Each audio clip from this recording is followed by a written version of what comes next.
వెళ్ళిపోవాలని చెప్పి కొట్లాడిన కనీసం ఉద్యోగం ఇవ్వకపోయినా, ప్రైవేట్ సెక్టర్లో ఉద్యోగం కల్పించకపోయినా కనీసం సెల్ఫ్ ఎంప్లాయ్మెంట్ లోన్ ఇవ్వట్లేదు. దయచేసి మన రాడికల్ స్పీడ్ ముఖ్యమంత్రి గారు ఈ ఫైనాన్స్ కార్పొరేషన్స్ లో పెండింగ్ లో ఉన్న ప్రతి అప్లికేషన్ కూడా ఎలిజిబుల్ అప్లికేషన్ మీరు క్లియర్ చేస్తూ వాళ్ళకి లోన్ శాంక్షన్ చేయాలని చెప్పి కోరుతా ఉన్నాను. ఇకపోతే కీలకమైనటువంటి మీడియా మిత్రులారా, మీరు కూడా చూసి మన అసెంబ్లీలో మాట్లాడినప్పుడు 7,650 ఫీల్డ్ అసిస్టెంట్స్ ను వెనక్కి తీసుకున్నారు. అది అత్యంత దుర్మార్గం. ఇప్పుడు తెలుసు, ప్రజలకు కూడా అర్థం కావాలని చెప్పి మరొకసారి చెప్తా ఉన్నాను.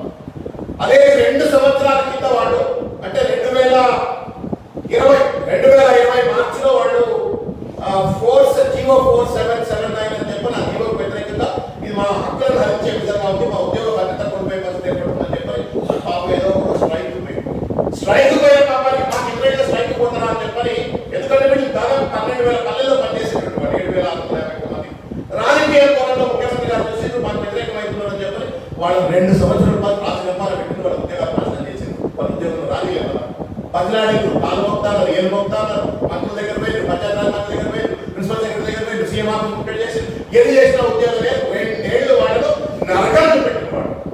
సరే, ఏ బుద్ధి పుట్టిందో సారి చెప్తున్నాడు ముఖ్యమంత్రి గారికి అసెంబ్లీలో. సారి చెప్పిండ్రు అని చెప్పి సారి చెప్తున్నారు కాబట్టి ఇంకోసారి డ్యూటీ చేయాలి కాబట్టి ఉద్యోగాలు తీసుకుంటాం. స్ట్రైక్ ఏమన్నారు, యాంటీ కాన్స్టిట్యూషన్ యాక్ట్ బట్టి ఒక తీసుకున్నారు. సరే, సంతోషం, మీకు ధన్యవాదాలు చెప్తా ఉన్నాను. ఇటువంటి యొక్క దుర్మార్గమైన వైఖరి ఉండకూడదు, కక్ష సాధించాలి ఉండకూడదు. బట్ కానీ మళ్ళీ రీఇండక్ట్ చేసుకున్నారు, సంతోషం. కానీ ఒక్క విషయం ముఖ్యమంత్రి గారు దయచేసి మీరు గుర్తుపెట్టుకోవాలి, 70 మంది చనిపోయినారు.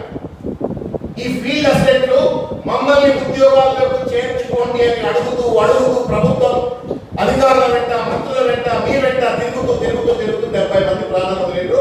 దాంట్లో ఆత్మహత్యలు చేసుకున్న వాళ్ళు కూడా ఉన్నారు. పాపం పిల్లలకు తిండి పెట్టలేకుండా, పిల్లల స్కూల్ ఫీజు కట్టలేకుండా, హాస్పిటల్ కోవిడ్ టైంలో కోవిడ్ వస్తే పాపం ఎవరి ఏ హాస్పిటల్ పోయి ట్రీట్మెంట్ చేసుకునే డబ్బులు లేక నా ఇబ్బంది 70 మంది అయిపోయారు.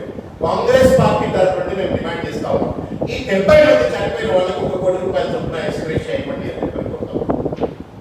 అదేవిధంగా 2 సంవత్సరాలు వాళ్ళ ఉద్యోగంలో మీ తప్పు వల్ల వాళ్ళ ఉద్యోగాలు దూరమై వాళ్ళకి 2 సంవత్సరాల జీతం కూడా ఇవ్వాలని చెప్పని కోరుతూ, ఇంకొకటి గత 8 సంవత్సరాలు ఈ మధ్య కాలంలో ఈ ప్రభుత్వం 52,515 మందిని తీసేసింది. దాంట్లో 7,651 మంది ఫీల్డ్ అసిస్టెంట్లు కూడా ఉన్నారు, వాళ్ళు తీసుకున్నారు. అంటే ఇంకా 44,884 మంది ఉన్నారు.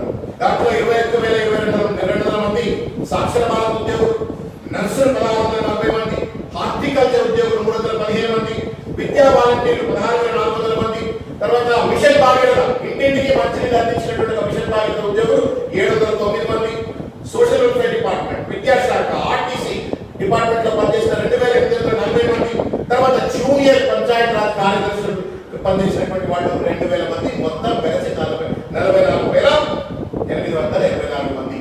మీరు ఎట్లయితే ఫీల్డ్ అసిస్టెంట్స్ రీఇండక్ట్ చేసిండ్రో, అయ్యా ముఖ్యమంత్రి గారు మీకు దండం పెట్టి విజ్ఞప్తి చేస్తున్నారు, వీళ్ళందరి తరఫున ఈ 44,000 మందిని కూడా ఇండక్ట్ చేయండి. After all you don't lose anything, but they will have livelihood. మీకేం నష్టం కాదు తీసుకుంటే, కానీ వాళ్ళ జీవితాల్లో వెలుగులేదు. నేను మరొకసారి ముఖ్యమంత్రి గారికి ఈ చిట్టా అంతా కూడా నేను చెప్తా ఉన్నాను, ఇమీడియట్ గా ఎమర్జెన్సీ అన్ఎంప్లాయ్మెంట్ ఎమర్జెన్సీని డిక్లేర్ చేయండి. రెండు అన్ఎంప్లాయ్మెంట్ ఎమర్జెన్సీని డిక్లేర్ చేయండి.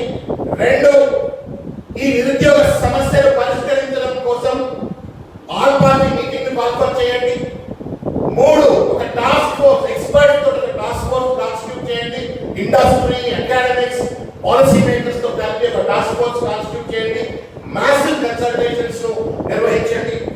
4 వెంటనే నిరుద్యోగ వృత్తి రిలీజ్ చేయండి. మన దగ్గర డబ్బులు ఉన్నాయి, ధనిక రాష్ట్రం, మీరు వాగ్దానం చేసిండ్రే నిరుద్యోగ వృత్తి ఇవ్వండి. 5 ప్రైవేట్ సెక్టర్ లో 95% రిజర్వేషన్ ఇమీడియట్ గా కలుగజేయండి. తర్వాత స్కిల్ బిల్డింగ్ కోసం మండలంలో స్కిల్ బిల్డింగ్ సెంటర్స్ ఎస్టాబ్లిష్ చేయండి. తర్వాత సెల్ఫ్ ఎంప్లాయ్మెంట్ కోసం అప్లై చేసుకున్న BC, SC, ST, minority, MBC corporation లో పెండింగ్ లో ఉన్న అప్లికేషన్ల అన్నిటికీ కూడా లోన్ ఇచ్చి వాళ్ళ కాలం మీద నిలబెట్టేట్టు చేయండి. అదేవిధంగా ఫీల్డ్ అసిస్టెంట్లకు 70 మంది చనిపోయిన వాళ్ళకు 1 కోటి రూపాయల ఎక్స్ప్రెషన్, అదేవిధంగా 2 సంవత్సరాల జీతం, వాళ్ళైతే ఉద్యోగానికి దూరంగా ఉన్నారో ఆ 2 సంవత్సరాల జీతం ఇవ్వండి. దాంతో పాటు 44,884 మంది మీరు ఎవరైతే ఉద్యోగాలు తీసేసిరో వాళ్ళని వల్ల రీఇండక్ట్ చేయాలా. Let's have a comprehensive discussion, let's have a comprehensive policy. నిరుద్యోగ సమస్యలు తెలంగాణలో శాశ్వతంగా పరిష్కరించేందుకు కాంగ్రెస్ పార్టీ మీకు అండగా ఉంటుంది. మాకు తోచినటువంటి ఒక మంచి సలహాలు కావచ్చు, సహకారాలు కావచ్చు, అన్ని కూడా మీకు అందిస్తాము. ప్రభుత్వాన్ని పెద్దలు మన దగ్గర ఉన్నారు, మంత్రులుగా పనిచేసిన వాళ్ళు, ఎంపీగా పనిచేసిన వాళ్ళు, నిరుద్యోగ సమస్యలు పరిష్కరించడంలో గత ప్రభుత్వాల్లో కథం కొట్లాడే వాళ్ళు, పనిచేసిన వాళ్ళు, మేమంతా కూడా కలిసి మీకు సహాయ సహకారంగా ఉంటాము. బట్ లెటర్స్ మీరు మేము అందరం కలిసి ఈ నిరుద్యోగ మహమ్మారిని తరిమి కొడతామని చెప్పని మీకు అందిస్తాము. ఇవన్నిటితో ఆల్రెడీ లేఖ రాస్తారు. వీటన్నిటితో కూడా ఒక కన్స్ట్రక్టివ్ ఫార్మాట్ తోటి ముఖ్యమంత్రి గారికి దీనికి సంబంధించిన లేఖ రాస్తాము. కన్సిస్టెంట్ గా ఫాలో అప్ చేస్తాం. ఇప్పుడు మీ అందరికీ తెలుసు, మీరు కూడా తెలంగాణ ఉద్యమం 9 ఏళ్ల కింద అంటే మీరు చదువుకుంటుండొచ్చు బహుశా ఆ రోజుల్లో ఫీల్డ్ మీద ఉన్నారు. మీ అందరికీ తెలుసు యూనివర్సిటీలలో ఎట్లా కొట్లాడిದ್ರು, విద్యార్థి ఉద్యోగం వస్తుందని చెప్పని ఎంత ఆశగా చూసిండ్రు. వాళ్ళందరికీ మనం సామాజిక బాధ్యత, ఇది రాజకీయాలు ఖచ్చితంగా ఏదో కాంగ్రెస్ పార్టీ కాబట్టి ప్రతిపక్షాలు ఉన్నాం కాబట్టి ఓట్లు వేయించుకోవాలని ఉద్యోగంతో అని చెప్పని మాట్లాడతాం. We all have fundamental responsibility. Politicians, political parties ఉంటాయి పోతాయి, ప్రభుత్వాలు ఉంటాయి పోతాయి, కానీ ఒక తరగతి ఉద్యోగం రాకపోతే ఆ కింద ఉండే తరాలన్నీ కూడా నాశనం అయిపోతాయి. కాబట్టి మనందరి సామాజిక బాధ్యత, మీడియా మిత్రులది, తర్వాత పాలకులది, ప్రతిపక్షాలది, అందరిది. కాబట్టి మనం కలిసికట్టుగా కొట్లాడదాం అని చెప్పని కోరుతూ దయచేసి దీన్ని యాంప్లిఫై చేయండి.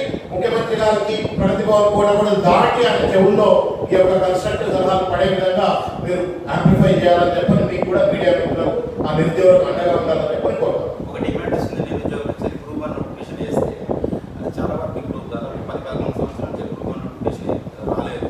ఏజ్ బార్ అవుతుంది, ఏజ్ పెంచాలి. అదేవిధంగా ఇతర రాష్ట్రాలతో కంపేర్ చేసుకుంటే ఇక్కడ డిఎస్పీ 25 సంవత్సరాలు, మిగతా రాష్ట్రాలలో 30 సంవత్సరాలు పైచి ఏజ్ కూడా పెంచాలని నిరుద్యోగులు విన్నపం వస్తుంది.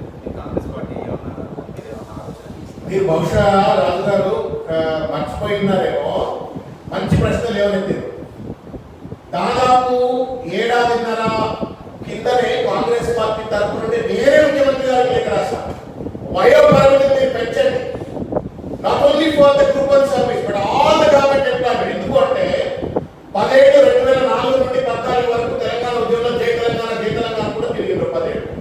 ఈ 9 ఏళ్ల ఉద్యోగం అంటే 19 ఏళ్ళు అంటే లిటరల్లీ ఎంప్లాయ్మెంట్ ఆపర్చునిటీ. కాబట్టి మన మీద బాధ్యత ఇవ్వాలి. మీరు కొంత వయసు ఎక్కువైనా పర్వాలేదు, వాళ్ళు తక్కువ సర్వీస్ చేసినా పర్వాలేదు, బట్ ఎంప్లాయ్మెంట్ ఎలిజిబిలిటీ ఏది ఉంటుందో అది తప్పనిసరిగా పెంచవలసిన అవసరం ఉంది. ప్రతి నిరుద్యోగి వాళ్ళ అర్హుడైనటువంటి చదువుతున్నటువంటి ప్రతి నిరుద్యోగి కూడా ఉద్యోగానికి అప్లై చేసుకునే దాని తర్వాత పరీక్షలు పెడతాం, ఇంటర్వ్యూ పెడతాం, ఎవరు కాంపిటెన్సీ ఉంటే అట్లా అయితే అది వేరు ఉంచుతాం. But you can't deprive them by reducing the eligibility age. అది అన్యాయం అవుతుంది, అది బాధ్యత లేనితనమైనది. కాబట్టి వాస్తవాలను గుర్తించి ముఖ్యమంత్రి గారు ఎలిజిబిలిటీ ఏజ్ కూడా పెంచాలని చెప్పి కోరుతాం. Thank you. హాయ్ ఫ్రెండ్స్, మా టుడే టుమారో యూట్యూబ్ ఛానల్ చూస్తున్నందుకు చాలా థ్యాంక్స్. మరిన్ని లేటెస్ట్ వీడియోస్ కోసం వెంటనే సబ్స్క్రైబ్ చేయండి. అలాగే ఈ బెల్ ని కూడా రింగ్ చేసేయండి. మా నోటిఫికేషన్స్ అన్ని మీ మొబైల్లో వస్తాయి. అలాగే మా వీడియోస్ మీకు నచ్చితే లైక్ చేయండి, షేర్ చేయండి, నచ్చకపోతే కామెంట్ చేయండి.